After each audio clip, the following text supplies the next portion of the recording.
es una actividad que se retransmite por streaming, en directo, o sea, se puede seguir desde cualquier parte del mundo a través de la página web de la Fundación Banco Santander, que es quien colabora con nosotros y patrocina la exposición y también esta actividad, y también serán conversaciones que colgaremos posteriormente en la página web tanto de Patrimonio Nacional como de la Fundación Banco Santander. Por eso, en esta intimidad y cercanía, que es el privilegio que tenemos los que estamos aquí de estar en directo con los artistas y sus interlocutores, hemos querido exportarlas también para que todo el mundo, desde su casa, allá donde esté, pueda disfrutar de este privilegio especial que tenemos.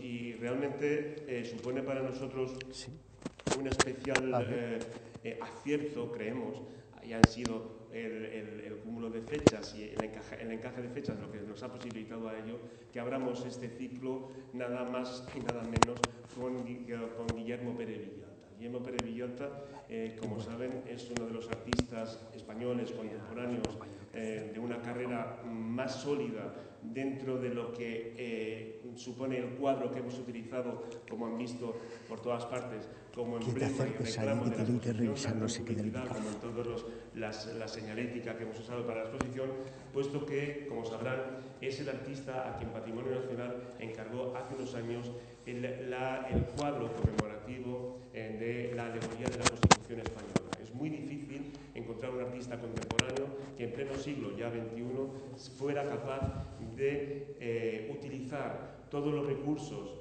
de la herencia clásica, de todo lo que tenemos nosotros en nuestro bagaje registrado en nuestra cabeza, para poder elaborar con todo ello una obra que fuera absolutamente moderna, absolutamente de nuestro tiempo, pero en la que reconociéramos todos esos símbolos o esos significados que una alegoría clásica permite. Esos instrumentos, ese lenguaje, lo utiliza como nadie Guillermo Pérez Villalta en una obra que, si ustedes la recuerdan en su cabeza, para empezar, nos da una gran alegría de vivir y nos da muchas cosas más, ¿no? Una simbología y una terminología de uso que hace que sea una obra cercana y con un extraordinario bagaje intelectual detrás. Esas dos cosas, muy difíciles de combinar, las hace como nadie Guillermo Pérez Villalta, aparte de otras muchas cosas más, como tendremos ocasión de ver en la charla que tendremos hoy.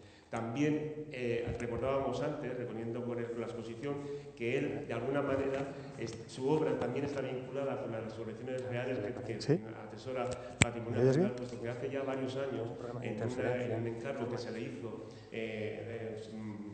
llamado 12 artistas contemporáneos para el Prado, cuando él le pasó por la cabeza homenajear a Velázquez en el grabado que tuvo que realizar para aquella serie, homenajeó a Velázquez con una maravillosa lámina, una maravillosa estampa sobre la túnica de José, que, como saben, es uno de los iconos de las colecciones reales de Patrimonio Nacional, en la que él volca también su formación como arquitecto, no nos olvidemos, y como escultor. Por tanto, es un artista. Yo creo que esta tarde vamos a descubrir muchas cosas de él, de la mano de Óscar Alonso Molina, que realmente es importante también decir cómo los artistas han elegido a los interlocutores que han creído, con los que ellos pensaban que iban a estar más a gusto o que iban un poco a dar ese clima íntimo, reservado y privado en el que queremos se mantengan estas conversaciones. Una intimidad y una cercanía en la que queremos estorbar lo menos posible. Óscar Alonso Molina, aparte de ser crítico de arte y ser comisario de exposiciones, es también artista plástico, conoce perfectamente las claves de funcionamiento de Guillermo, tanto de su trabajo como también yo creo que de su cabeza y de su persona, y yo creo que de mano de ellos será una oportunidad bastante especial para poder asistir a la charla de esta tarde, que sin duda nos va a enriquecer para luego poder ver el propio cuadro que tenemos como un remate de la exposición. Nada más, y muchísimas gracias a los dos por hacer este esfuerzo tan grande de ajustar sus agendas para poder inaugurar este ciclo. Gracias. Bueno, pues antes que nada, gracias a Patrimonio por la invitación y en concreto a Cristina Moore por acordarse de uno. ¿No se oye? Y yo, sin embargo, tengo la sensación de tener mucho eco. Bueno, pues estaba dando las gracias a Patrimonio y a Cristina Moore en concreto, a personalizárselo por haberse acordado de mí a la hora de ponerme cerca de uno de los artistas que yo más admiro y uno de los artistas de los que me siento más amigo. y luego, por otro lado, también a la Fundación Santander por hacer viable este ciclo. Esta mañana hemos estado dando vueltas cómo hacer ameno a la gente que llegaba aquí una conversación entre un crítico, un especialista, un comisario y un artista. Entonces hemos pensado que lo más sencillo es que yo le tire de la lengua a Guillermo y ponerle para tentarle una serie de imágenes. A pesar de todo, hemos intentado estructurar también una especie de claves. Yo he preparado tres grandes grupos y hemos seleccionado una serie de imágenes que van a ser lo que ustedes van a ver para intentar entender en mayor profundidad el cuadro de Guillermo que está en esa magnífica exposición y en general la poética del artista. La primera de las claves que yo creo que es importante para tener una conversación con Guillermo, ¿no?, en la que él nos revele sus obsesiones, sus manías, sus preocupaciones, su poética, sería una cosa que, dicha como la unión de los contrarios, suena muy banal. De hecho, Guillermo supera la mayoría de las veces ese aspecto, pero si entendemos esa unión de los contrarios como algo que engloba las paradojas, el eclecticismo, una nueva lógica visual, posiblemente nos estamos acercando a algo más, ¿no? No solo cuando hablamos de unión de contrarios, de alcanzar una síntesis a partir de dos extremos, ¿no?, de una tesis y una antítesis que hegelianamente nos daría como resultado una cosa que está no a medio camino, sino más allá de ese enfrentamiento, sino que si pensamos, por ejemplo, en lo que significa su eclecticismo radical de los años 70, por el que empezó a singularizarse en el panorama español, vemos que la posibilidad de contrarios es múltiple, que están llegando contrarios a un espacio que es la obra plástica, la obra visual, llegan de muchos extremos. Es lo que se conoció en su día como el eclecticismo, y yo muchas veces lo he comentado como el eclecticismo radical de Pérez Villalta.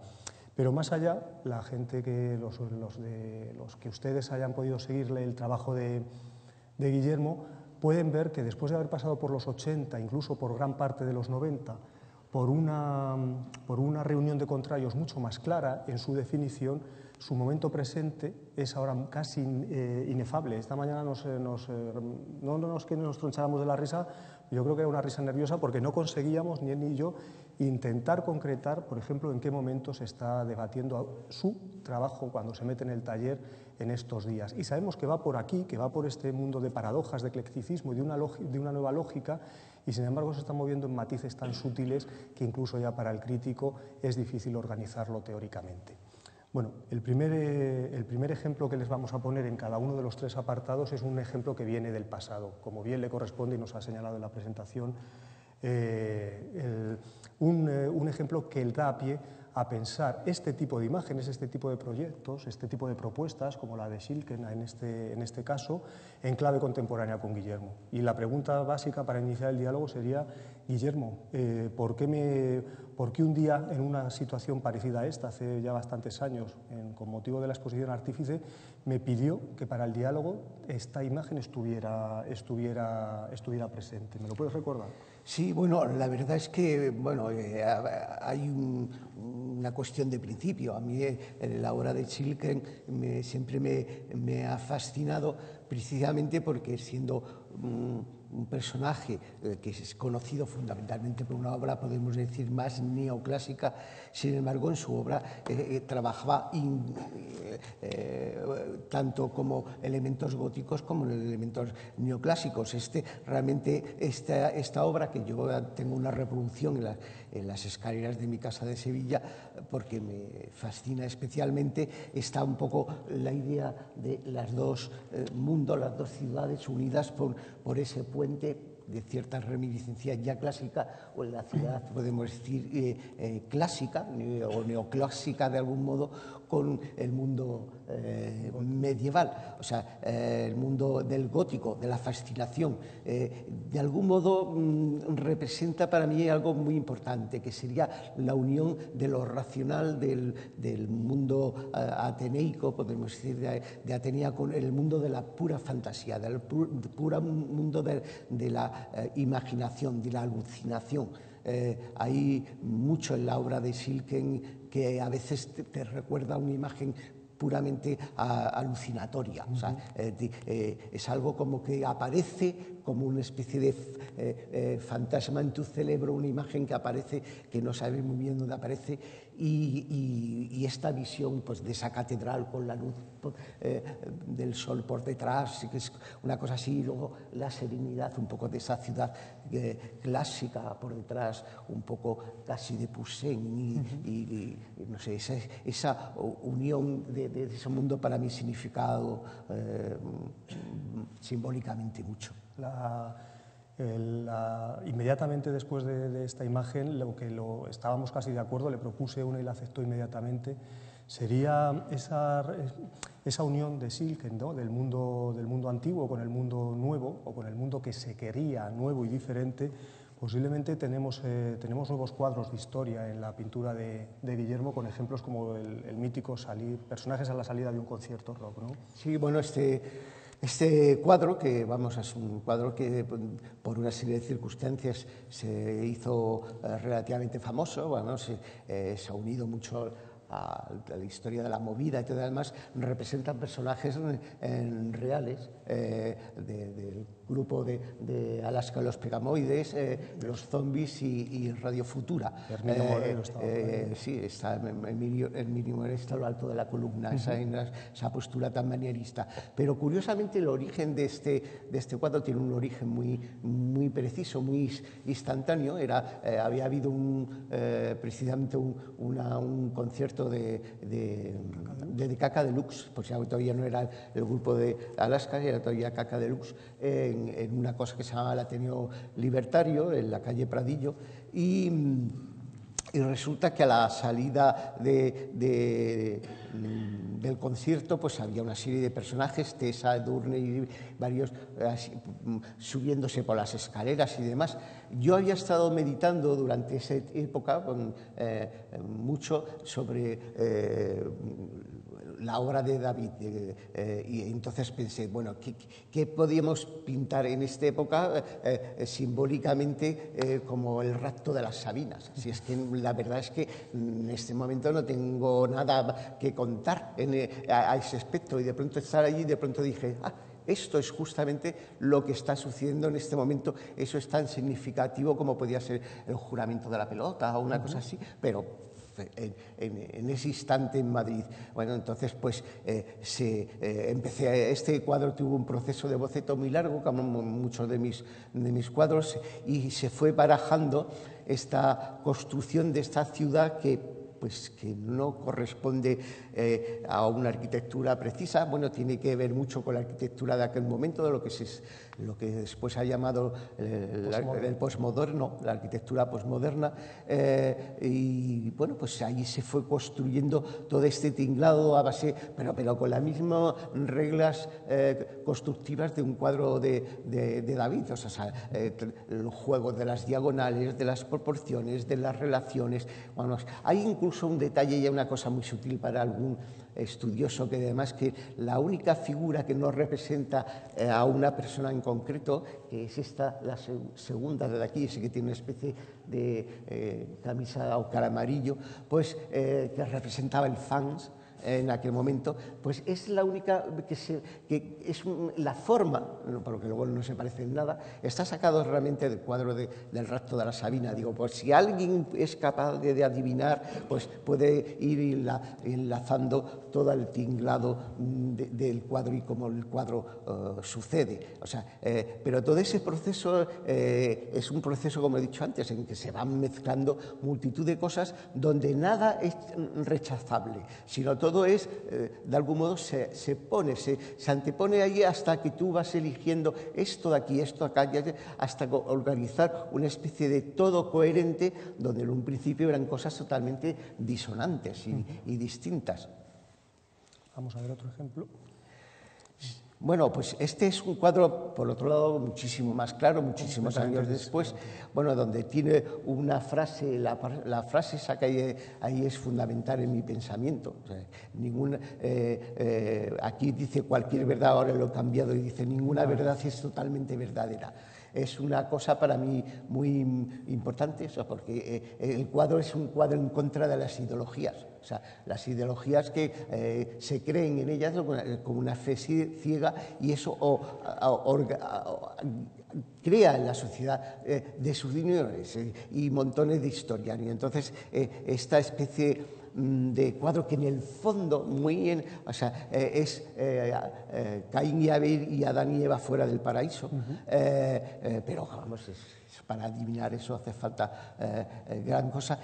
Tenía esa idea de hacer una representación compleja de algo, pero que fuese de una absoluta sencillez, de una transparencia absoluta, ¿no? Y además yo siempre he procurado evitar, podemos decir, los lados políticos, entre comillas, en las obras. O sea, me parece que es una cosa, en cierto modo, abominable. Y pues entonces aquí existe todo eso, pero está hecho de otro modo, o sea, de un modo realmente como pienso que debe estar hecho en una obra de arte, no un panfleto. Eso es lo contrario de un panfleto. Evitando la obviedad, ¿no? Sí. ¿Tenemos aquí algún otro ejemplo? Bueno, esto ya pasamos a otro mundo totalmente distinto. Esto es una cosa que he trabajado yo mucho, que es la idea de no coger de algún modo una iconografía que existe, un sistema de representación de historias que existen. Este era un cuadro de una serie que hice larga sobre las metamorfosis de Ovidio. Y entonces es una cosa, vamos, que a lo largo de la historia del arte es de las cosas más manidas que se han hecho. Se han representado 20.000 veces. Este es Narciso, o sea, se llama Las lágrimas de Narciso. Es un cuadro pues, que tiene también pues, un lado pues, decir, muy melancólico. Las propias lágrimas de Narciso están destruyendo su imagen, ¿no? Pero yo cogí este tema maridísimo y entonces lo que hice fue emplear una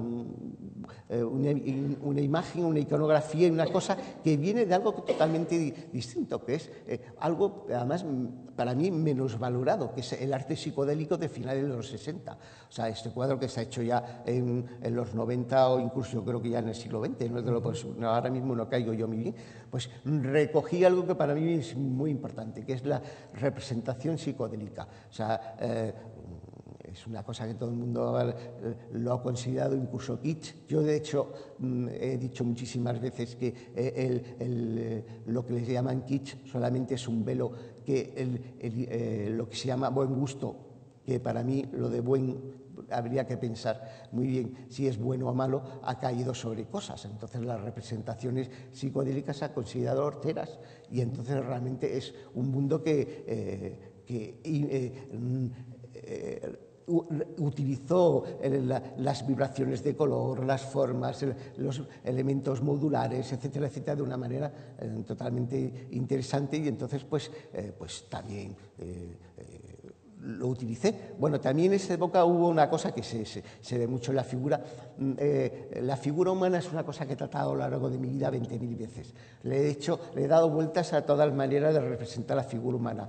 Durante esta época empleé este sistema que le llamaba yo biomorfo, que consistía de algún modo en la construcción de cuerpos, pero como si se estuviese construyendo realmente una escultura abstracta. O sea, las formas se adaptan un poco al sistema de proporciones de mis cuadros, o sea, esos sistemas geométricos internos que tiene todos mis cuadros, y entonces se construye. O sea, me olvido por completo de que aquello sea una anatomía, sino que estoy representando de algún modo lo que es un cuerpo.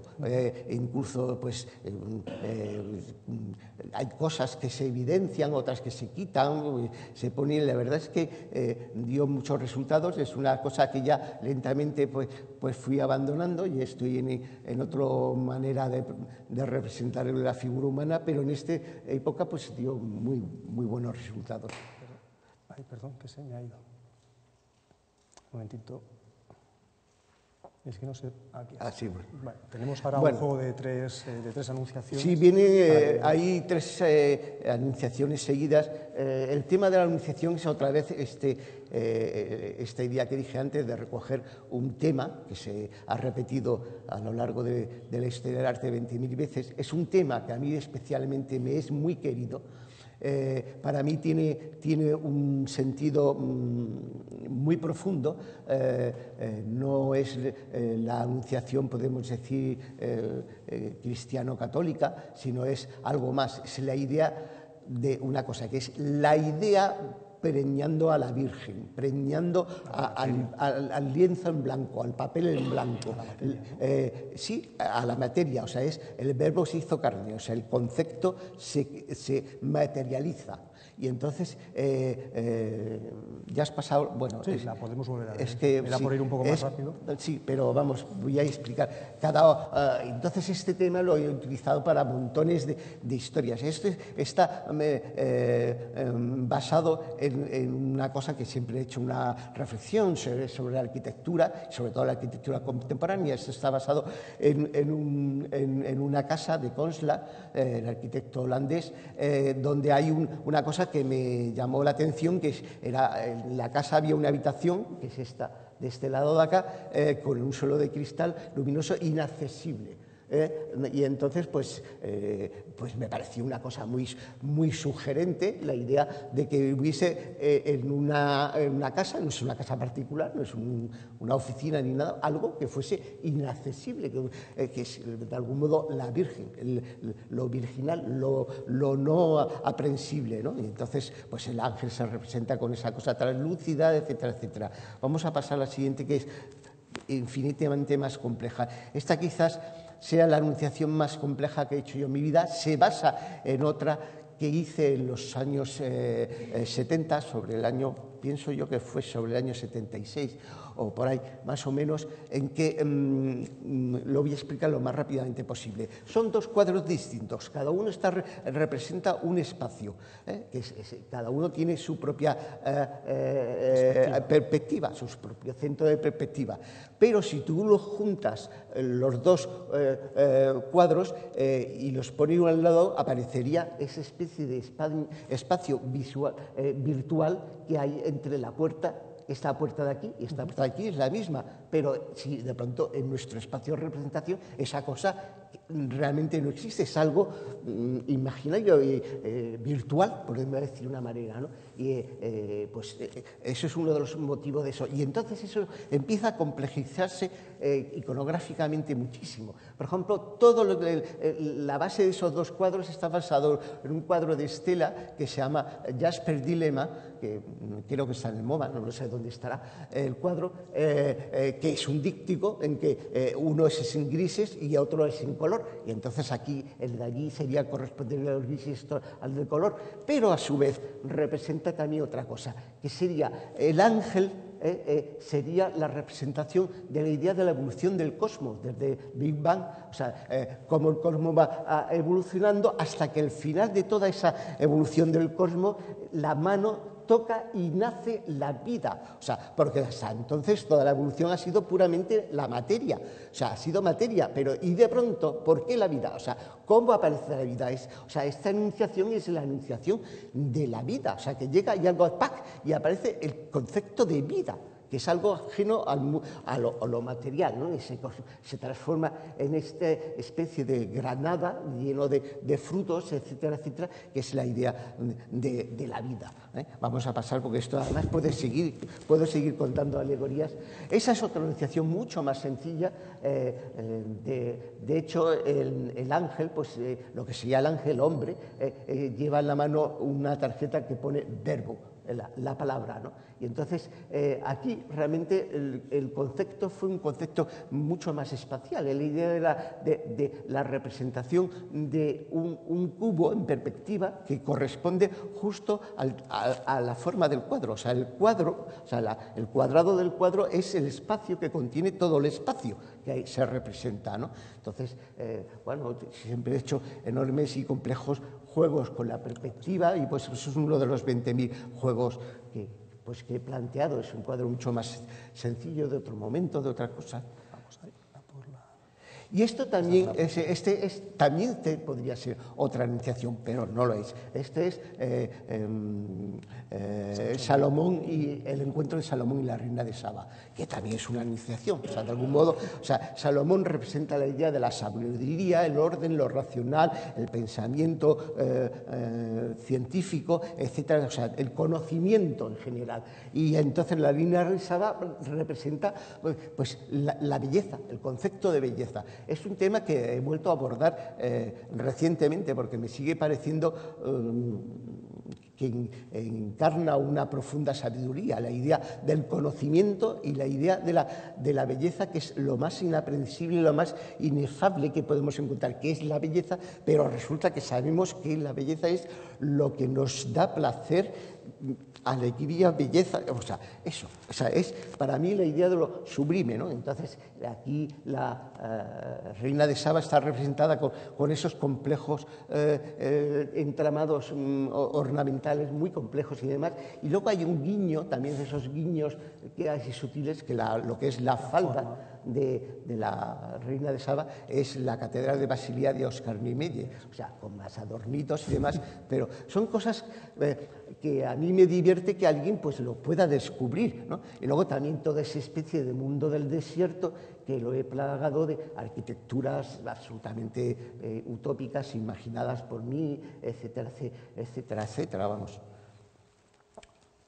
Bueno, esta obra la hemos puesto para representar una cosa que a mí siempre me ha fascinado, que es también otra unión de contrarios, que es la idea de Oriente y Occidente. O sea, yo tengo una verdadera fascinación por el mundo oriental, pero desde muy joven. O sea, yo me acuerdo que, no sé, las miniaturas persas y mogoles me influyó de una manera notabilísima, y luego mucho más tardíamente, pero la pintura china y sobre todo el mundo japonés. El mundo japonés me influyó muchísimo. Entonces, yo de algún modo asumí, retomé y analicé ese proceso que ocurrió a finales del 18, principios del 19, que es el descubrimiento de Oriente, y entonces lo volví a traer al presente, pero con todo, o sea, lo mismo que en aquella época, pues realmente cuando se hacía una serie, lo que se estaba haciendo era un rococó occidental de gente disfrazada, supuestamente de chinos, que además ni siquiera eran trajes chinos verdaderos. Pues yo aquí he hecho también un juego de eso, pero que son elementos totalmente de la pintura contemporánea. O sea, pues, vamos, no voy a empezar a explicar detenidamente dónde provienen todas esas cosas, pero todo el mundo puede descubrir que vienen pues, de la abstracción geométrica, de montones de historia de estas. Pues entonces, pues esta odalisca también tiene otro guiño de esos 20.000 guiños que hay en mi obra, que eso está basado en un módulo de una cerámica que hay en la Alhambra, un módulo que además se ha utilizado para montones de cosas, que es de los 3 triángulos que van formando un juego, y entonces ahí se ha transformado en el cuerpo de la odalisca. Hay 20.000 cosas, el monito que hay en el jarrón hace juego a la, ¿cómo se llama? Bueno, no, era un rollo del siglo XVIII que tiene un nombre en francés que ahora no me viene, que es que era, podríamos traducir en español las monerías, o sea, las cosas de monos, o sea, hacían cuadros con monos y demás, y entonces que era un juego también un poco de la idea del mono que imita al hombre. Bueno, había pues todas esas historias, son cosas, los cuadros millones están hechos para quedarte así como pum, y mirarlo y se acabó, si no están hechos para que te enrolles. O sea, yo creo que realmente no creo que tenga otra función el cuadro. O sea, el cuadro no está hecho para verse en un instante, ¿sabes? Eso ya no lo ofrece la televisión y la publicidad, por todas partes imágenes instantáneas. Yo lo que busco es justamente lo contrario, o sea, que esta obra, si la tienes en tu casa, todos los días miras, oye, pues eso, pues mira, eso me está diciendo, voy para allá, y sobre todo que pensemos un poquito, o sea, que el ojo-mente están unidas, no son dos cosas separadas. Bueno, la segunda clave que les ofrecía para esta arrolladora poética, como están comprobando, sería la profundísima reflexión que Guillermo Pérez Villalta ha llevado a cabo con respecto a la idea de función y de ritual. Por resumírsela, aunque él la va a desarrollar ahora con sus palabras infinitamente más interesantes, pero de alguna manera, por hacer la presentación, sería que la función pura, como ha demostrado la hipertrofia de la modernidad, ¿no? del movimiento moderno, conduce la mayoría de las veces al horror, ¿no? a la pesadilla, muchas veces a la banalidad, que es prácticamente más aterradora que lo que produce miedo. La manera de resignificar los objetos, Guillermo la ha experimentado y que yo creo que alcanzó a ver con claridad el proceso en torno a los años 90 y lo viste con una enorme... Lo iba experimentando, pero en los 70 y los 80 digamos que quedan más intuidos, ¿no? Pero yo creo que en los años 90 el discurso en torno al rito y al ritual alcanza en Pérez Villalta un punto muy alto. Yo creo que para ir a un poquito más ligero les dejo con las explicaciones. Empezamos de nuevo con una pieza ajena. Esta es una obra que yo tengo una gran reproducción, o sea, una reproducción prácticamente a tamaño natural a los pies de mi cama en Tarifaos. Es una obra que siempre me ha acompañado. O sea, como no puedo tener los cuadros originales, evidentemente la técnica moderna nos da la posibilidad de tener unas reproducciones aceptables que te dan goce, lo mismo que te puede dar el cuadro, o sea, no a esa altura, pero vamos. Además, esta obra que evidentemente, o sea, vamos, hay que ser muy tonto para ver que esta obra ha sido una fascinación mía desde siempre. Yo creo que es una de las obras que más me han fascinado de historia de arte. Tiene que ver un poco con una cosa que voy a intentar explicar a lo largo de estas cosas, ¿no? Que es el concepto de la arquitectura, de la función, etcétera, etcétera. Todo empezó hace muchísimos años, yo era muy jovencito, vamos, yo creo que debía de tener pues 22 años o 21, por ahí 21 probablemente. Y estaba en la escuela de arquitectura, estaba en segundo, y entonces me acuerdo como nos pusieron un proyecto para hacer no sé cuántos, y yo estaba meditando, era así una casa mínima de no sé cuántos metros cuadrados, esas cosas que le gustaban mucho poner en la escuela de arquitectura. Y de pronto me acuerdo que yo meditando, pues hice un cuadrado de los metros cuadrados que me daba, y me acuerdo con unas letras muy pop, pensar que estamos en el año 68, cuando esa cosa, y puse, ¿para qué sirve la función cuando no se realiza?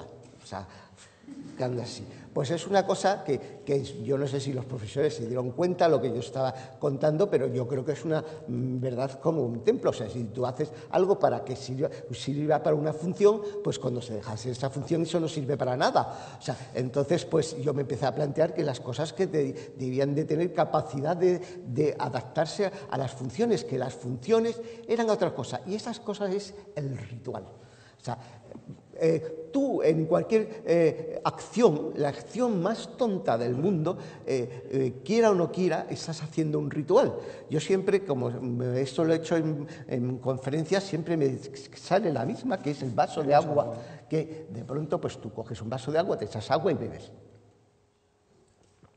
Pero esto es un ritual, o sea, es un ritual tremendo. Estás metiéndote en tu cuerpo el agua, que es el símbolo de la vida, no sé cuántos, etc. Todas esas cosas. Pues resulta que todo esto está cargando a esto que hay aquí, está cargando de una simbología tremenda, la está convirtiendo en otra cosa. Y entonces esa cosa, esa cuestión en que tú eres consciente de lo que estás haciendo, es el ritual. Y es una cosa verdaderamente maravillosa, puede convertir las cosas más banales en maravillosas. O sea, yo siempre he dicho, bueno, esas cosas que, como por ejemplo, que te digo, la religión católica, que yo me siento estéticamente católico, es una cosa difícil, yo no soy creyente, no creo en Dios, no creo en nada, pero me considero católico. O sea, es una cosa difícil. Eso lo ha sabido saber maravilloso. O sea, qué cosa más increíble lo que puede ser un cáliz. O sea, un cáliz que se va a hacer allí algo que en el ritual es una cosa trascendente. O sea, se va a transformar el vino en la sangre de Dios. O sea, pues de pronto el cáliz tiene que ser maravilloso, una custodia. O sea, y tiene un trocito de pan ácimo en medio. Pero no, aquello no es el pan ácimo, es una cosa... Y entonces la custodia tiene que estar a ese grado, tiene que estar haciendo el ritual de lo que hay allí. Y entonces, ¿por qué en la arquitectura de pronto Todo eso, o sea, ¿por qué el cuarto de baño tiene que ser un laboratorio higiénico? O sea, cosas, si tú vas allí a recrearte, o sea, a mojarte, a inundar tu cuerpo de agua, y porque todo tiene que ser así. Entonces, eso lo fui aplicando montones de cosas, ¿no? Estas imágenes que aparecen aquí es del único edificio que he hecho yo importante en mi vida.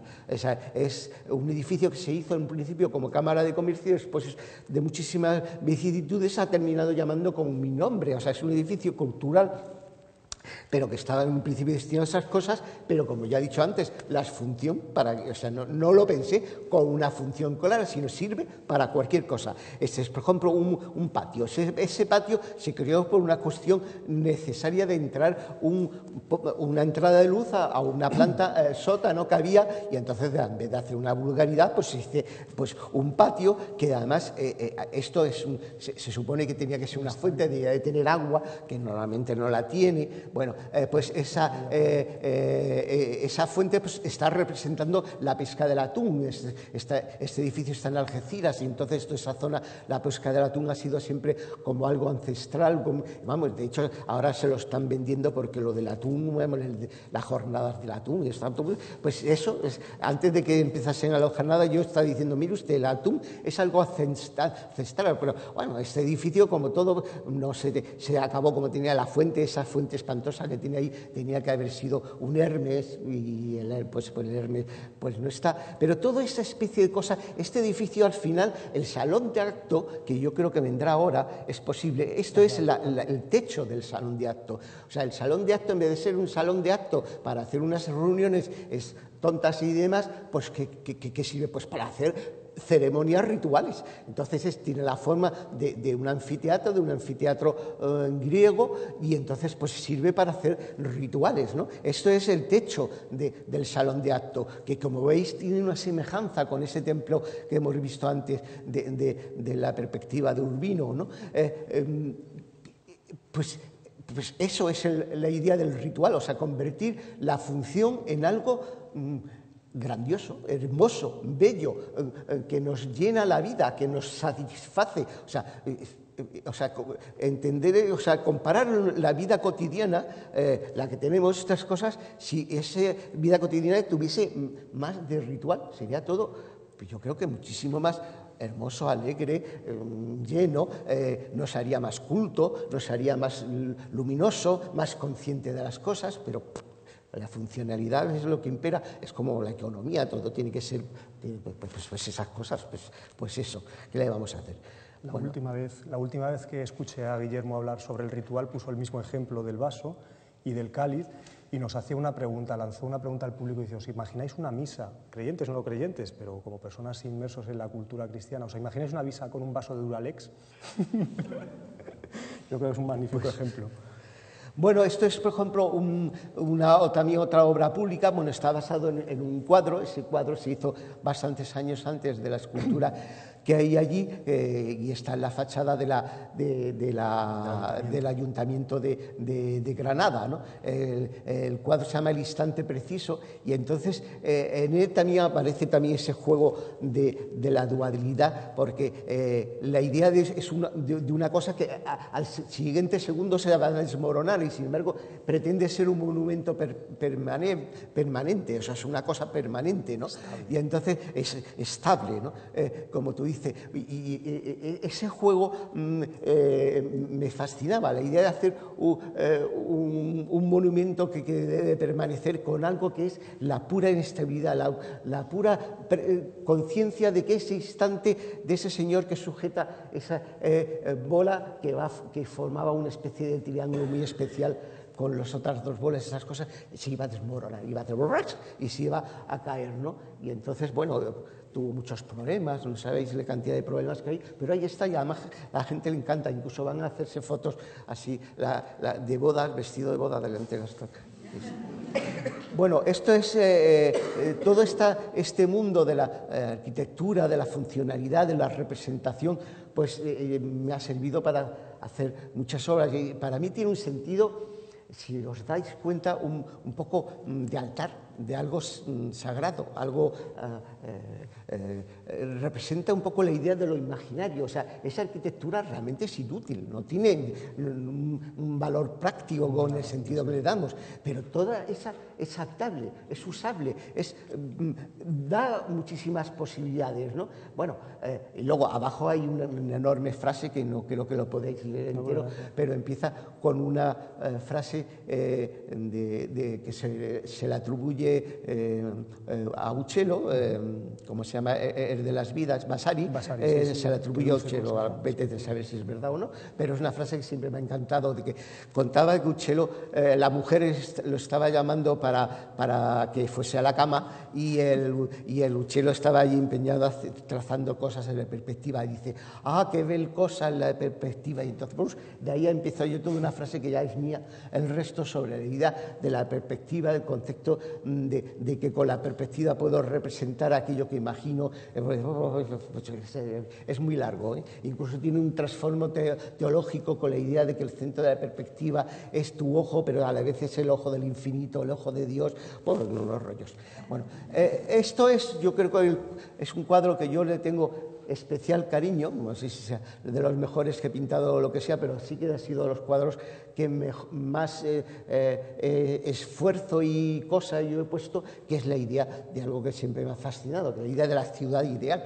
Ese concepto de la ciudad ideal aparece, por ejemplo, no sé, puedo pasar horas explicando, porque todos los edificios tienen su función, o sea, real, o sea, están pensados, no son esas cosas. Por ejemplo, lo de ahí es el templo de la ciudad, es el templo de la memoria de la ciudad, donde se supone que se guarda la memoria de la ciudad. Entonces, pues se representan unos azulejos, pues la historia de la ciudad, los personajes, no sé qué, bueno, tiene montones de historias. O sea, está el templo de la ciencia, el templo de la biblioteca, las salas de las músicas, etcétera, etcétera. Y entonces, no sé si conocéis una novela de Biois Casares que yo adoro, que se llama La invención de Morel. Es una novela que me parece absolutamente fascinante, donde un personaje está en una isla perdida y hay un extraño mecanismo que descubre él al cabo de mucho tiempo, en que está repitiéndose todos los días por una extraña máquina en 3 dimensiones la vida de unos personajes. Él se enamora de un personaje y entonces está totalmente enamorado del personaje. Entonces, ¿qué hace al final? Pues se hace que él repite al lado del personaje toda una vida, o sea, como ya se saben las conversaciones de ese personaje, se las sabe de memoria, pues repite como si estuviese con ese personaje contándole cosas, se filma, o sea, se graba a sí mismo, él muere, pero esos personajes viven eternamente en ese mundo ficticio. Es una obra absolutamente fascinante. Pues yo me he metido ahí, estoy yo ahí trabajando, contemplando mi ciudad, y pues también mi compañero está en la azotea al lado de mi firma. Estamos ahí metidos en esta idea totalmente imaginario. El cuadro se llama Imaginar, o sea, realmente pues es un mundo imaginario, lo que no existe, o sea, lo que me hubiese gustado que hubiese existido, que la arquitectura hubiese tirado por esos lados y esas cosas, y no lo que ha sucedido después, pues. Bueno, esta es una imagen sacada de un libro, del libro de Gulliver, en que aparece pues otra de estas ciudades imaginarias, que es un mundo que a mí me encanta. O sea, me encanta la idea de imaginar ciudades. O sea, en esta, por ejemplo, hay una extraña mezcla de distintas cosas. Puede tener elementos orientales, elementos occidentales, y bueno, pues son una ciudad de estas inventadas. Esto es la única imagen que curiosamente tenemos de una obra pública que hice yo, que fue en la Expo. Había una cabalgata que salía todas las tardes con los meses del año, y entonces yo hice el mes de mayo, que además es el mes en que nací, y es la única imagen que se conserva. Entonces, pues veis ahí al principio pues que está Tauro, que es el signo del mes de mayo. Por detrás aparece Géminis, que es el final. Bueno, la imagen que aparece ahí es el deseo que va persiguiendo una imagen. Bueno, por detrás está Venus, que es, bueno, era una cosa muy alegórica. como había muchas que iban la gente haciendo cosas, golpeando cosas y haciendo muchas algarabías, a la gente le gustaba mucho la algarabía, esto que iba silencioso, silencioso, porque además había una serie de cosas que no se cumplieron. Yo creo que fuesen así como como si fuesen unas sacerdotisas tocando unos crótalos de conchas y una serie de cosas que no se hizo, y no pasaba nada, pues pasaba sin pena y gloria, pero vamos, y desgraciadamente desapareció, no queda nada de eso. No, esta sí que queda, ¿no? Sí, pero eso es porque lo hice yo después. O sea, bueno, esta es otra. Yo hice una colección de joyas con esa idea de lo ritual, y esto, por ejemplo, son unos pendientes que son unas sirenas que se supone que te llegan aquí, y las sirenas te van contando cosas. O sea, la idea es que tú hice muchas joyas. Hay otra que es un anillo, que es un zolo, un templo circular, que sería así, tú metías tu mano en el templo. Bueno, todas las joyas tenían un sentido ritual, y la idea, pues eso de las sirenas que te van cantando, mientras que tú eso, pues todas esas cosas, ¿no? Todo esto es la idea de lo ritual puede ser aplicable a montones de cosas. Y llegamos a la tercera y última clave, digamos, de interpretación de Guillermo, que sería claramente la del ornamento. A Guillermo lo veíamos antes comentando la pieza que tenemos aquí en la colección. Si algo le distingue es una manera muy particular de hacer, que de una manera muy cotidiana podríamos describir como que es un arte ornamentado. Pero ornamentado, y le cito textualmente porque hay veces que tiene estas frases de sujeto, verbo y predicado tan pertinentes. Dice: el ornamento, Óscar, me dijo una vez, no es el perifollo. Y eso es el resumen con lo que vamos a acabar.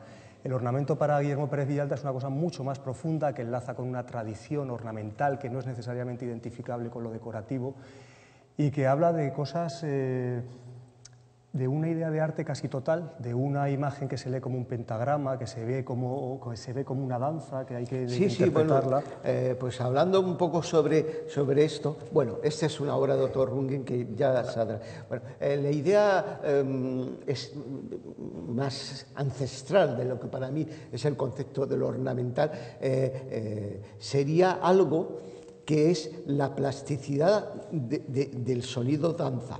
O sea, yo creo que las primeras artes que, si en algo podemos decir que existieron, debió de ser la danza. Yo le he dicho muchas veces y la gente se cree que es una tontería, ¿no? Que estoy convencido que la primera muestra del arte fue el señor en la cueva oscura y terrorífica, y un silencio atronador, y no podía más, y entonces se dedicó a hacer así, para quitar esa sensación mundo, ¿no? de angustia de esas cosas, ¿no? Y esto es el principio de la música, el principio de la danza, el principio de todo, y entonces resulta, pues tú coges una pared y entonces empiezas a hacer rayitas, esas rayitas tantos que aparecen en las pinturas rupestres, que dicen, no, es que son, yo estoy convencido que es que sencillamente son el tiempo, poniendo así, el tiempo que va pasando, la vasija, va dando vuelta a la vasija, va haciendo rayitas, va haciendo una ondita que va dando vueltas. Todo eso es la idea de cómo el tiempo de algún modo se materializa, se plastifica, se hace plástico, y entonces pues eso se queda impregnado en las profundidades de la estética, está todo metido. O sea, yo hablaba de esas cosas, el tema del friso, o sea, los frisos esos de todos los guerreros puesto así en hilera. Pues eso es un ritmo, tan, o las panateneas, o sea, que ese ya no es un ritmo ton, eso es una auténtica sinfonía, o sea, de lo que pasa allí, son formas que pues, cabalgan, otras que vienen, otros que... Bueno, es toda esa idea del tempo que va cristalizándose en formas plásticas. Todo eso es lo que va formando para mí el concepto del ornamento, o sea, no es una lectura de que es directamente una palmeta, no, es que son muchas palmetas, y cada palmeta tú cuando la miras vas haciendo y va haciendo ti, o O sea, van haciendo ritmo, o sea, un grutesco, una columna de grutesco, no está hecha para que tú veas a la ninfa que sostiene así, no, sino la ninfa le sale de la cabeza pues una especie de acantos, y de los acantos un angelito que sostiene no sé cuánto, y tú vas leyendo eso como si fuese eso, la aguja en un gramófono, en un tocadiscos, vas leyendo y vas haciendo, ahora viene, ya. O sea, esa lectura, o sea, yo lo digo, además, aquí en el Palacio hay muchísimo grutesco por todas partes, no mirarlo así, plano, sino leerlo, hacer, seguir las líneas de las ondas, de esas cosas, todo eso es una cosa muy profunda, muy profunda, muy profunda.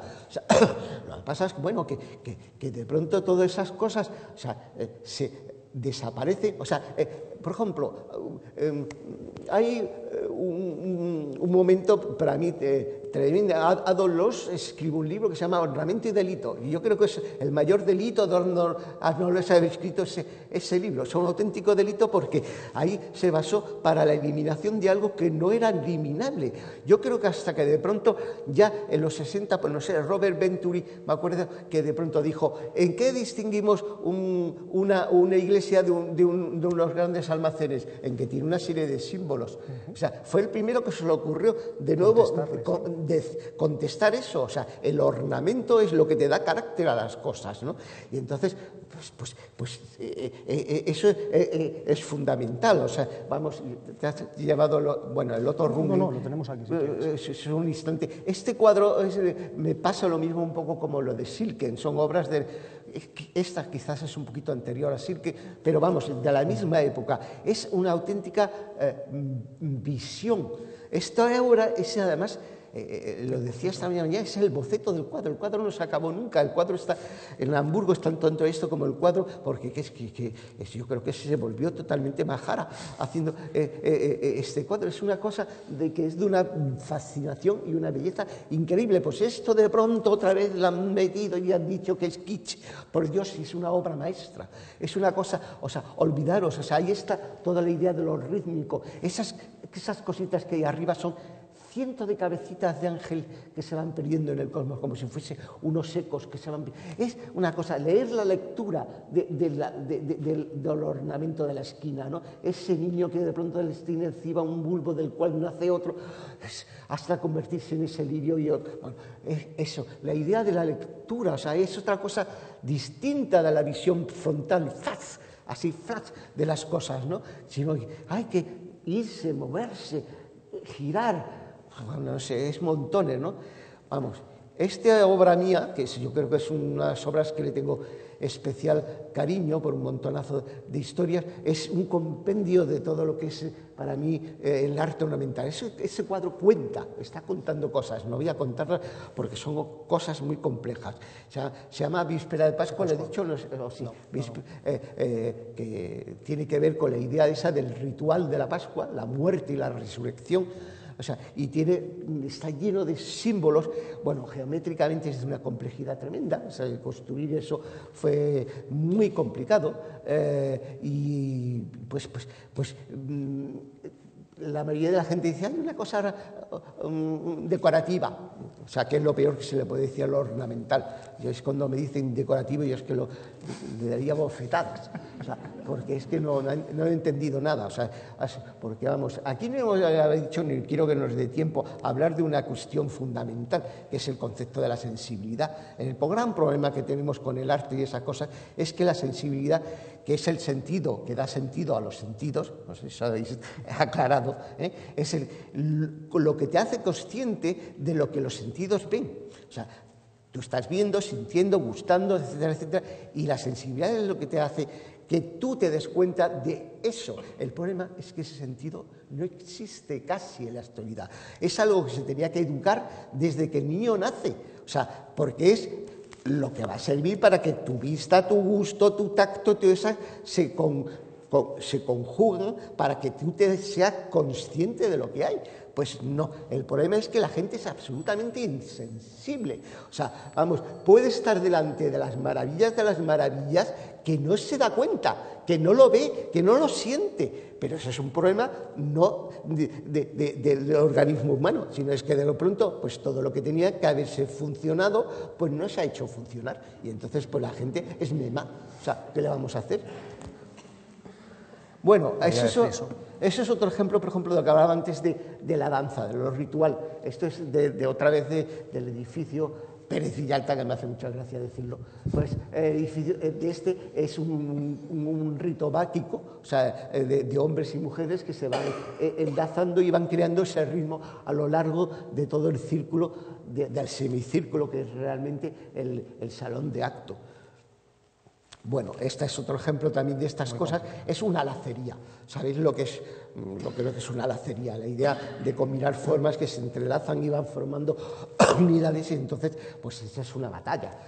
Evidentemente es una batalla, como remota inspiración en la batalla de Uccello, que me ha servido a mí. Yo, que soy una de las personas que menos tengo interés por la guerra y esas cosas, pero sin embargo he pintado muchísimas batallas. ¿Por qué? Porque plásticamente son maravillosas. O sea, y entonces, pues ahí,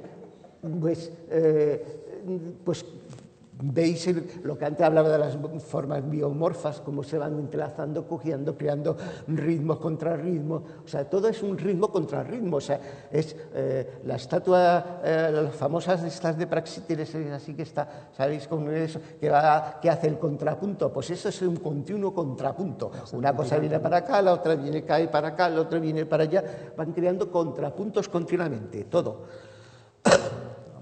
Bueno, esta es ya la que está aquí, que, bueno, esa es una obra en que, bueno, se ha metido ahí, pues, todo lo habido para ver. O sea, realmente cuando me hicieron este encargo, pues, yo me lo tomé realmente, pues, como tengo esa alma, pues, me lo tomé como si fuese un encargo arquitectónico. Y entonces dijimos, vamos a ver qué es lo que hay que hacer. Entonces, pues me empecé a plantear, o sea, primero lo que conmemoraba, cómo se podía representar lo que conmemoraba, luego cómo se podían ser esas imágenes, cómo podía ser. Me planteé todo. O sea, esta obra es una obra que estaba hecha para que fuese un tapiz enorme, que no se hizo. Se hizo un tapiz muy chiquitito, pero la idea era una obra magna. O sea, y entonces, pues está pensada como si fuese una obra magna. Tenía que haber sido un tapiz como de 4 metros por no sé cuánto.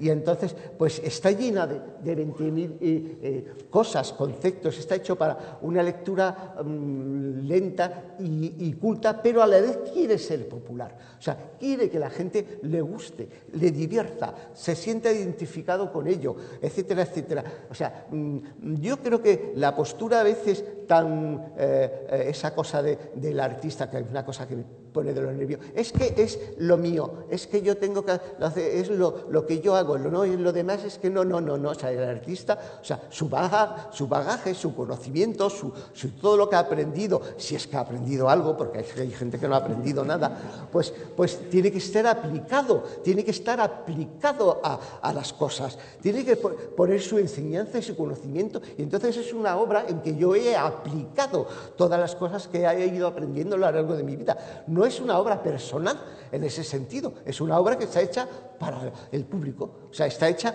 no para una idea del público general, sino para una conmemoración, para una serie de cosas. Es una obra de encargo en el buen sentido de la palabra. A mí me encanta la idea del encargo. Eso es una cosa que dice, no, cuando el encargo es interesante, inteligente y demás, pues es una cosa que lo que te haces es poder aplicar todo lo que sabes. O sea, para eso se ha aprendido a lo largo del tiempo, para aplicarlo. No, o sea, desgraciadamente, cuando yo estoy pintando mis cuadros todos los días, pues en el fondo es una especie de actitud casi onanista. O sea, es una cosa, yo lo que quiero es pues aplicarlo. O sea, porque en el fondo son cosas ya, lo que me está pasando en los últimos años, es una cosa ya tan sutil, como las estoy haciendo para mí, y sin ninguna cosa, pues llega un momento en que yo creo que la gente no se va a enterar absolutamente nada de lo que estoy haciendo.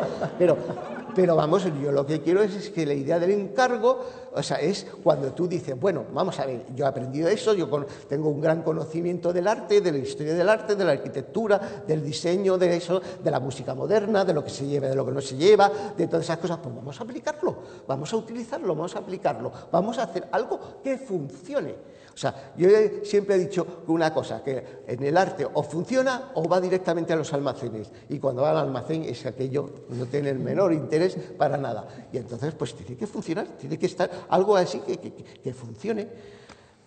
Vamos a tener un apéndice, bueno, todavía quedan... Bueno, pues eso todavía desaparece, esta historia de las cosas orientales que a mí tanto me gusta. Aquí, por ejemplo, hay cosas que tienen hasta su lado irónico. Por ejemplo, el cielo es un piseado pintado a mano, porque además es una cosa curiosa. Yo no tengo ordenador, no tengo móvil, no tengo ordenador. O sea, la tecnología me resulta exótica. O sea, y entonces, porque tengo mi visión de las cosas tecnológicas, es pues eso, como, ¡ay, qué curioso!, ¿no? ¿Me entiendes? Pero yo no. Y entonces, pues utilizar, por ejemplo, una roca ya china mezclada con un edificio Stil o Mies van der Rohe, con esas cosas, todo ese tipo de cosas me fascina. La idea de hacer esas combinaciones aparentemente imposibles, ¿no? Bueno, esto es, por ejemplo, es una obra escultórica, es una obra relativamente reciente, de hace unos años, que está hecho en bronce con un baño de plata, y entonces es un poco la aplicación de todas esas cosas. Esto está basado en una cosa que me fascina. En algunos museos o colecciones importantes estaba la Cámara de las Maravillas, donde se metían esas cosas que eran prodigiosas por su ejecución, por su rareza, porque estaban hechas por piedras rarísimas que se habían encontrado, con cosas... Pues, y a mí es un tema que siempre me ha fascinado, me parece maravilloso, que eso para mí yo le doy categoría también de arte, o sea, de arte fantástico, como quiera. Y entonces yo he querido hacer un objeto de esos de Cámara de las Maravillas, o sea, un objeto absolutamente absurdo. Esa jarra no se va a de utilizar en la vida, ¿no? Es un disparate que hace ese acueducto ahí encima de dos candelabros. Vamos, hay cosas muy divertidas. O sea, la corona que tiene arriba, pues eso es lo que pasa, esa de la coronita esa que sale cuando cae una gota de leche y se hace a cámara lenta. Pues toda esa mezcolanza, y de pronto ahí tiene un Eros tirando encima de una pagoda china. O sea, eso al final termina siendo un objeto eso como de maravilla, del mundo maravilloso y real, cosas así, de esas cosas que como estamos viviendo en un mundo tan tonto, pues esas cosas yo creo que te crean así un punto de interés. Bueno, esta es una obra que yo le tengo también un especial cariño. Es una obra que, pues, como se puede ver un poco, no sé si verá, por la ejecución está hecha como si fuese una miniatura, pero no es tan pequeña, vamos, una obra de relativo tamaño. Y bueno, se llama Salmo y está hecho, realmente es como si fuese la repetición de un mantra. O sea, yo por las mañanas me levantaba y entonces me iba a hacer mi mantra del día, que si eso iba girando, cada uno era como una especie de jaculatoria. O sea, cada flor es como una jaculatoria. Entonces yo ya creaba esa cosa, al día siguiente volvía a repetir las mismas formas bases, pero ya no era la misma flor, era otra. Entonces volvía a repetir todo cuidadosamente, no está hecho, o sea, hasta que no se acababa perfectamente, no se acababa. Era una cosa como un monje en su eso, y boom, iba repitiendo todos los días el mantra así. O sea, les aseguro que cuando yo llevaba ya un mes con esta obra, pues había alcanzado un cierto estado místico real, no una tontería de esas cosas. ¡Ay, que tengo yo un místico! No, es que había algo pues que eso funciona, o sea, eso realmente funciona. Y entonces, pues yo creo que es una casi culminación de todo lo que es el proceso del arte ornamental, de la idea del mantra repetitivo, de la idea de eso, de George, Adon, Omeni Pamihun, Omeni Pamihun, o lo que sea, vamos, lo que vayamos a decir, o sea, ora por nobis, ora por nobis, ora por nobis, da lo mismo, ese es el mantra, es esa idea de la repetición, pero que aquí, en vez de decir continuamente lo mismo, es como una ligera variación. Hay una ligera variación. Vuelvo a repetir el mantra, pero hay algo distinto. Una vez, otro día, otro día, otro día, otro día, así. Y es realmente fascinante. Algo que está cerca de la idea de lo sagrado, ¿no? Sí, sí, bueno, el tema de lo sagrado, que es difícil de explicar, porque ¿cómo explico yo la idea de lo sagrado? Esa cosa que es para mí lo sagrado cuando no soy creyente. O sea, no creo en el más allá ni en cosas de esas, pero sí que existe, o sea, eso lo sabemos parece incluso que desde Atlapulca, que el hombre tiene algo, una especie de cosa que podríamos decir que es la idea de lo sagrado, algo que es solemne, hay algo que es muy para allá. Este es un cuadro que se llama Altar, que lo que sería, podemos decir, el templo está vacío, pero el altar, o sea, lo que es el retablo es un paisaje, la naturaleza, o sea, el mundo, o sea, esa cosa de pronto cuando, bueno, es un paisaje pues más o menos mediterráneo, es ideal, no esa cosa que tú miras un paisaje y dices, esto debe ser sagrado. Entonces hay algo, eso, ¿cómo explicas eso? O sea, esa cosa... el tema de la belleza es una cosa que incluso hace poco he estado hablando un poco para él y para mí tiene un sentido. Hice un cuadro hace unos años en que por detrás está escrito una frase que dice: la vida existe para tener consciencia de la belleza. Si es así, parece como una galimatía, pero no pensar. O sea, yo estoy convencido que esa vida que vimos en la Anunciación que toca y de pronto surge la vida, ¿y para qué sirve la vida? Pues la vida sirve para que de pronto llegue la consciencia, que es el darte cuenta de que te das cuenta, de darte cuenta no solo que existe, sino que te das cuenta de que estás pensando y que estás aquí y que dices, bueno, ¿y qué hago yo aquí? O sea, eso es la consciencia, ¿no?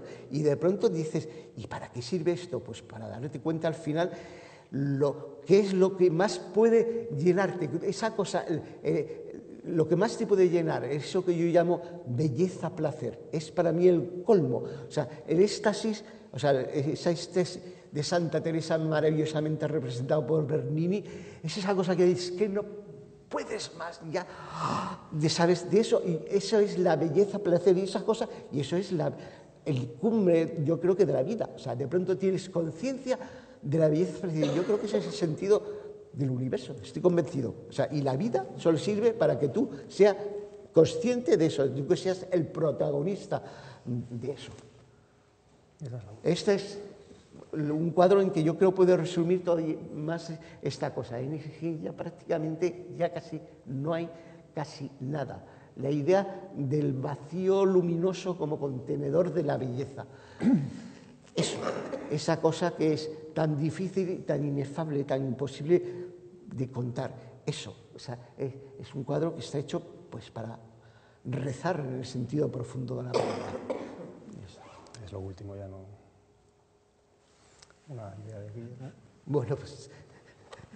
Y ya está, muchas gracias.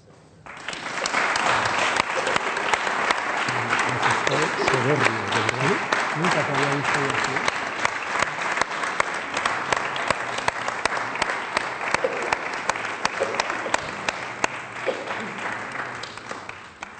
Bueno, pues nos gustaría que alguien preguntase algo.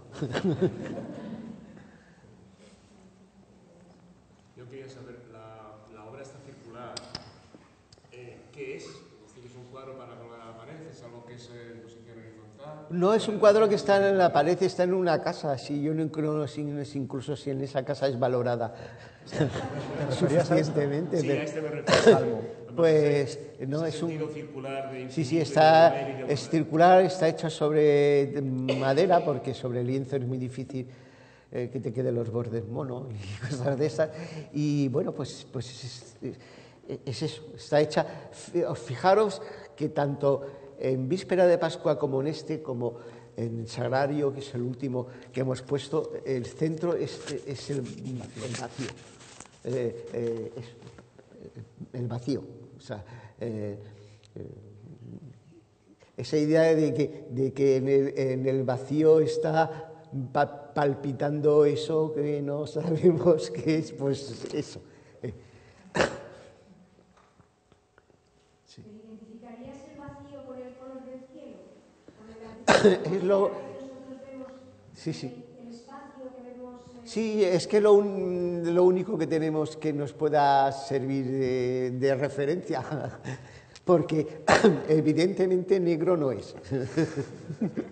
Pues es por Malevich.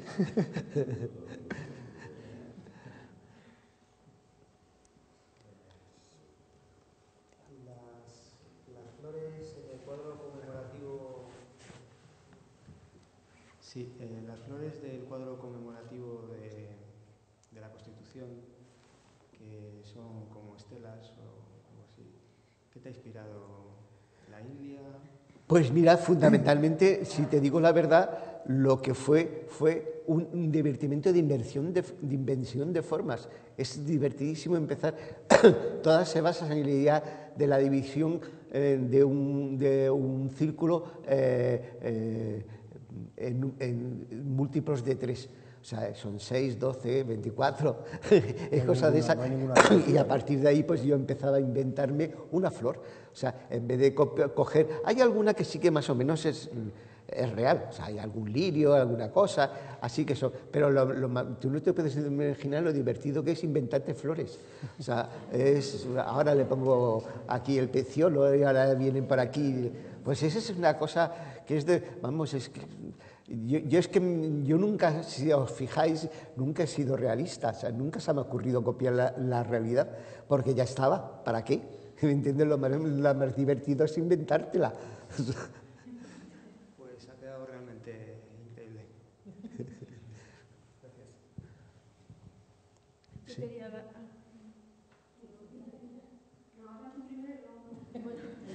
Yo quería darle las gracias al maestro Pérez Villalta por esta deliciosa charla y además decirle que, lejos de quedar su obra en un almacén, está en el Palacio Real de Madrid, y dentro de un tiempo, cuando se inaugure el futuro Museo de las Colecciones Reales, será una de las obras primordiales que hay que ir a... Muchas gracias.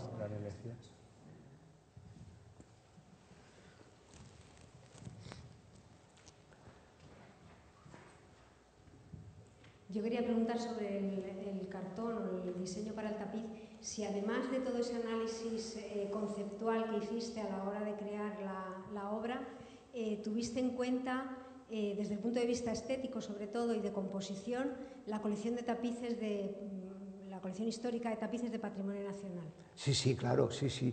Yo además he hecho trabajos para la Real Fábrica y curiosamente de esas cosas raras como en los años 80 me compré el catálogo de tapicera de la Real Fábrica. Yo no creo, muchos artistas le dicen por esas cosas, pero es un tema que siempre me ha fascinado. Y este en concreto tiene, podemos decir, elementos funcionales relacionados con el posible tapiz que no se hizo. O sea, Patrimonio me pidió que la parte central no hubiese los putis que es por debajo, porque tenían que hacerse fotos los invitados especiales, porque iba a estar en el parto, y entonces pues se pensó de eso. Bueno, la idea de la cenefa es obvio en todos los tapices, vemos que siempre tiene todos su cenefa, y además que es un tema que a mí me divierte especialmente, porque las cenefas te permiten también una gran invención de cosas. Tuve problemas con el tema del escudo de España, porque yo como artista pues inventé, o sea, de algún modo, o sea, las cosas que hay están, pero las formas no son esas, que en general además son un poco sososas y no muy monas. Se podían hacer cosas más monas, digo yo. Y entonces pues todo eso sí que eran elementos que yo había pensado, vamos, y ya he dicho antes que una de las cosas que mejor queda en los tapices, fijaros en ese de ahí, como que el foco me lo impide, es el tema de las verduras, lo que llaman las vegetaciones y todas esas cosas, que los tapices quedan preciosos, y entonces hay una gran abundancia de ello porque sabía yo de antemano que eso en el tapiz queda muy bien. Y entonces, pues sí que, vamos, la idea de que eso iba a hacer un tapiz pasa. Lo que pasa es que desgraciadamente luego pues no fue. O sea, es un tapiz mínimo el que hicieron, del mismo tamaño que el cuadro, que no es la cosa, pero bueno. Y hablando del fruto, Guillermo, me dijo que los frutos como los únicos elementos simétricos, ¿tiene alguna intención?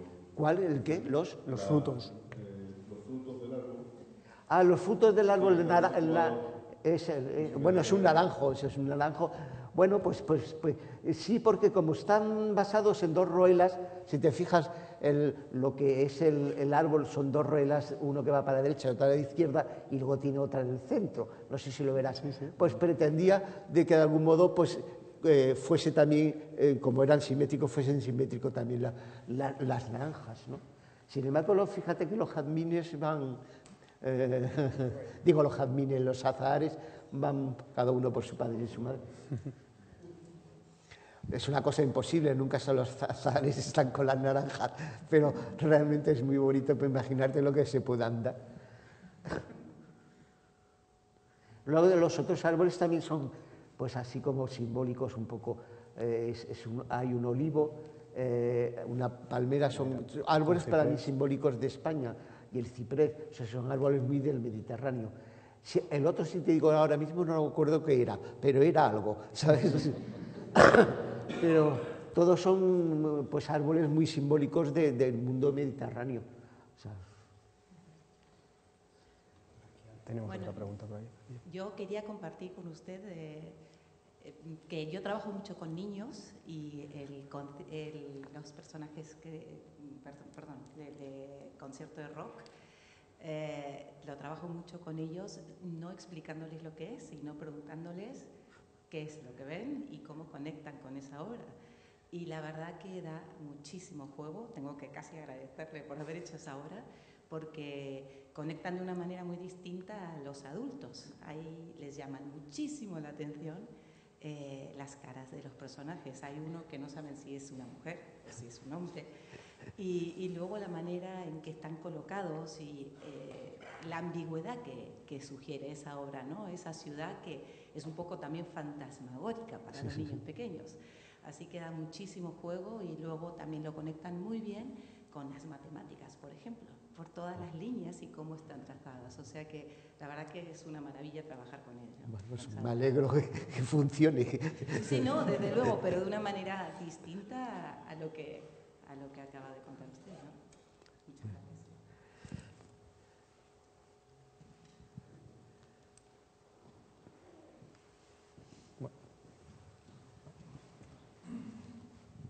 Don Guillermo, buenas tardes. Quería preguntarle un par de cosas. Al hilo de lo que ha dicho esta persona en relación con la conexión que tiene este cuadro con los niños, hay gente que piensa que este cuadro tiene un gran componente naif. Tiene una cierta pintura que recuerda un poco la de Rousseau. ¿Esto a usted le molesta? O... Bueno, sí, pues vamos a hablar. Es un tema además que me viene muy, muy de lejos. Yo cuando empecé mis primeros años me tacharon de naif e incluso un cierto artista contemporáneo conocido en mi segunda galería, en la Galería Vendrés, la de Fernando Vijande, me dijo que yo era un pintor de rastro. O sea, que alguien me diga que soy un artista naif, a mí me hace muchísima gracia, porque entonces sería un naif muy perverso. Pero bueno, si hay algo que en esto me interesa subrayar, que es que a mí, yo lo he dicho antes, el realismo no me interesa. No tengo el menor interés. Entonces, en la idea de la representación del cuerpo humano he trabajado mucho. Una de las cosas, incluso que hemos estado hablando esta mañana, hay un momento que a mí me interesa especialmente en los ciclos del arte, que es el ciclo preclásico. O O sea, cuando llega el clasicismo se establecen unas reglas y se dice esto es la manera ortodoxa de representar el cuerpo humano. Si miramos el mundo griego sería Fidias, si miramos el mundo nuestro sería Rafael. Entonces a mí no me interesa ese momento en que se cristaliza, se paraliza la idea de la invención del cuerpo humano. Me interesa pues antes, me interesa pues el auriga de Delfos, me interesa pues la pintura del 15, etcétera, etcétera, donde hay una invención del cuerpo humano no necesariamente realista, no necesariamente anatómicamente perfecta, no necesariamente, sino intervienen otro tipo de cosas. O sea, también hay que decir una cosa, que como naturalmente no me interesaba la realidad, tampoco me ha interesado la anatomía. Yo no sé dónde están los músculos ni dónde están las articulaciones, me importa un bledo. Yo lo que quiero es representar un brazo que va a coger algo, pues lo represento como sea. Si es más largo o más corto, es una cuestión ya puramente mía, de mi estética, no de la idea de la representación de una realidad. No me interesa lo más mínimo la idea de un cuerpo anatómicamente perfecto, correcto, etcétera, etcétera, etcétera, o la representación de la perspectiva. Mira, si hay algo en el que yo domino es la perspectiva. Y yo me acuerdo que no hace mucho, una vez uno me dijo, dice, sí, solo te falta aprender perspectiva. Y me quedé mirándole así, y le dije, creo que no has entendido nada. Pues efectivamente, o sea, gente que tiene una visión que cree que la perspectiva albertiana, la perspectiva cónica, la perspectiva a un punto de fuga es la que solo existe, y esa es una de las 20.000 maneras de representar la perspectiva. La perspectiva puede ser de 20.000 modos. Cuando de pronto no ven una perspectiva que sea esta, le parece naif. No, el que es naif es usted, que tiene muy poco conocimiento. Lo siento en el alma. Sí, en cuanto a los personajes, que también apuntaba la anterior intervinente, hay quien piensa que la persona que baja por la escalera es un autorretrato suyo. ¿Dónde? ¿En el concierto? En el tapiz. Ah, ¿en el tapiz? No hay, nunca hubo una idea de hacerme un autorretrato en ese cuadro. Y por último quería preguntarle también si como pintor contemporáneo está a favor de hacer alguna vez, de vez en cuando, obra gráfica para que llegue a las personas que coleccionamos contemporáneo y no podemos acceder a los grandes óleos, o si usted considera que la obra gráfica es ningunear la pintura del pintor y la pintura debe seguir siendo elitista. Hombre, yo he hecho muchísima obra gráfica, muchísima, vamos, muchísimo. A pesar, vamos, hay sobre todo apartados que me gustan más y otros que me gustan menos, pero yo he hecho muchísima obra gráfica, muchísima. No me considero un artista grabador, por ejemplo, pero he hecho muchísimo grabado. Serigrafías ni se sabe, litografías ni se sabe, que es una técnica que también me gusta mucho. He hecho muchísima obra. Eso, lo que pasa es que hay gente que vive de eso. Yo no se me da por vivir de la gráfica. Es un poco el problema de que la obra gráfica está llevando ya unos niveles de precio que prácticamente tampoco es accesible ya. Sí, sí. Hoy día es más fácil encontrar por un buen precio un grabado de Goya que un grabado de Barceló. Sí, sí, no, de luego. Yo hay una cosa que siempre he discutido montones de veces, pero vamos, me miran así como una cosa, que es la idea de la reproducción. O sea, a mí la reproducción, sobre todo los niveles que ha alcanzado la imprenta en este momento, el nivel de reproducción es fantástico. Yo no sé por qué no se hacen buenas reproducciones en buen papel, a un buen tamaño. Yo ya he dicho y he explicado que yo tengo mi casa llena de reproducciones de cuadros que a mí me fascinan, que es la única manera de pronto pues, subir por una escalera y de pronto quedarme mirando la escuela de Atenas y digo, ay Dios mío, o sea, cosas así, ¿no?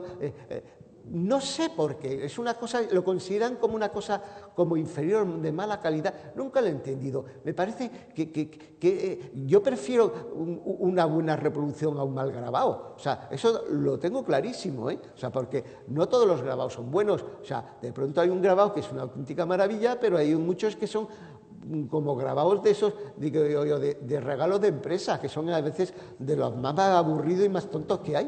O sea, no, o sea, ¿por qué no una buena reproducción? O sea, ¿por qué no una cosa que tú tienes en tu casa, que además sería muchísimo más barato y puedes estar cambiando? O sea, incluso podías poner un sistema en el que vas cambiando la imagen y tienes el cuadro, el marco permanentemente allí. Es una cosa que nunca le he explicado, porque los niveles de imprenta de hoy en día no son los mismos que hace 40 años, que eran todavía flojos. Ahora la reproducción puede ser verdaderamente de caerte de espalda. O sea, ¿por qué? Pues no lo entiendo. Pues, muchas gracias, don Guillermo, ha sido un placer.